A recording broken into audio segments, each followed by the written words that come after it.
قابل احترام معزز سامعین اور میری دینی و اسلامی ماں اور بہنوں، السلام علیکم ورحمۃ اللہ وبرکاتہ۔ پچھلی تقریر سے ہم کو یہ معلوم ہو چکا ہے کہ کوفہ والوں نے حضرت حسین رضی اللہ تعالی عنہ کو کوفہ بلانے کے لیے تقریباً 150 خط لکھ چکے ہیں، اور حضرت حسین رضی اللہ تعالی عنہ کے پاس جب مسلسل 150 خط پہنچے تو حضرت حسین رضی اللہ تعالی عنہ نے حالات کی تحقیق کے لیے اپنے چچا زاد بھائی حضرت مسلم بن عقیل کو کوفہ بھیجنا چاہا، اور مسلم بن عقیل کو بلا کر کہا، تم میرے نائب بن کر کوفہ جاؤ اور وہاں چھپ کر میرے لیے لوگوں سے بیعت لو، اور جو لوگ تمہارے ہاتھ پر بیعت کرے ان کی تعداد اور خاص لوگوں کے نام لکھ کر میرے پاس بھیجو، اور جو لوگ بیعت کرے ان کو سمجھاؤ کہ جب تک میں کوفہ نہ آ جاؤں کوئی لڑائی نہ کرے۔ حضرت مسلم بن عقیل مکہ سے نکل کر کوفہ پہنچ گئے اور مختار بن عبیدہ کے مکان پر اترے۔ لوگ جوق در جوق آتے گئے اور حضرت مسلم بن عقیل کے ہاتھ پر بیعت کرنے لگے۔ ایک ہی دن میں 12,000 لوگوں نے بیعت کیا۔ حضرت مسلم بن عقیل نے اپنے بخیر و عافیت پہنچنے اور ایک دن میں 12,000 آدمیوں کے بیعت ہونے کا حال حضرت حسین رضی اللہ تعالی عنہ کو لکھا،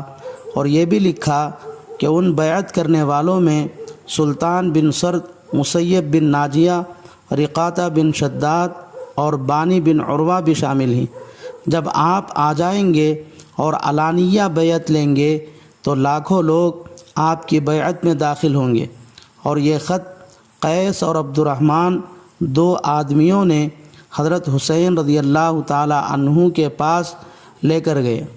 حضرت حسین رضی اللہ تعالی عنہ حضرت مسلم بن عقیل کا خط پڑھ کر بہت خوش ہوئے، اور حضرت مسلم بن عقیل کو کہلا بھیجا کہ میں انشاءاللہ بہت جلد کوفہ آ جاؤں گا، اور حضرت حسین رضی اللہ تعالی عنہ کوفہ جانے کی تیاری میں مصروف ہو گئے۔ لیکن کوفہ میں حضرت مسلم بن عقیل کے آنے اور حضرت حسین کے لیے بیعت لینے کی خبر مشہور ہو گئی تو ایک شخص یزید کا حامی عبداللہ ابن مسلم کوفہ کے گورنر نعمان بن بشیر کے پاس آیا اور کہنے لگا، اے امیر، کوفہ میں مسلم بن عقیل آ کر حسین کے لیے بیعت لے رہے ہیں، اور بہت سارے لوگ ان کے ہاتھ پر حسین کے لیے بیعت بھی کر چکے ہیں۔ چونکہ آپ یزید کے گورنر ہیں، اس لیے آپ چل کر مسلم بن عقیل کو گرفتار کر کے یزید کے پاس بھیج دیجیے، اور جو لوگ یزید کے خلاف حسین کے لیے بیعت کیے ہیں ان کو بھی کڑی سے کڑی سزا دیجیے۔ لیکن چونکہ نعمان بن بشیر ایک نیک طبیعت اور صلح پسند انسان تھے،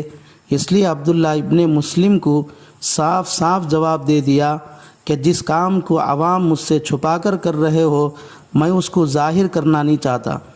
اس لیے جب تک وہ مقابلے کے لیے نہ نکلے میں ان پر حملہ نہیں کروں گا۔ یہ جواب سن کر عبداللہ ابن مسلم نے فوراً یزید کو خط لکھا، اور اس خط میں مسلم بن عقیل کا کوفہ پہنچ کر حسین کے لیے بیعت لینے کا حال اور کوفہ کے گورنر کا جواب وضاحت کے ساتھ لکھ کر اور کہا، آپ اگر کوفہ کو اپنے ماتحت رکھنا چاہتے ہیں تو فوراً کسی اچھے گورنر کو کوفہ کا حاکم بنا کر بھیجے تاکہ مسلم بن عقیل کو گرفتار کرے، لوگوں سے بیعت ختم کروائے اور حضرت حسین کو کوفہ میں داخل ہونے سے روکے، ورنہ آپ کوفہ کو اپنے قبضے سے نکلا ہوا سمجھے۔ یزید نے جب یہ خط پڑھا تو پریشان ہوا اور بڑا فکر مند ہوا، اور حضرت معاویہ رضی اللہ تعالی عنہ کے ایک آزاد کردہ غلام جن کا نام سرجون تھا، حضرت معاویہ رضی اللہ تعالی عنہ بھی اس سے پیچیدہ اور اہم معاملات میں مشورہ کرتے اور اس کے مشورے سے فائدہ اٹھاتے تھے۔ بلا کر مشورہ طلب کیا۔ یہاں ایک بات یہ یاد رکھنے کی ہے کہ حضرت معاویہ رضی اللہ تعالی عنہ نے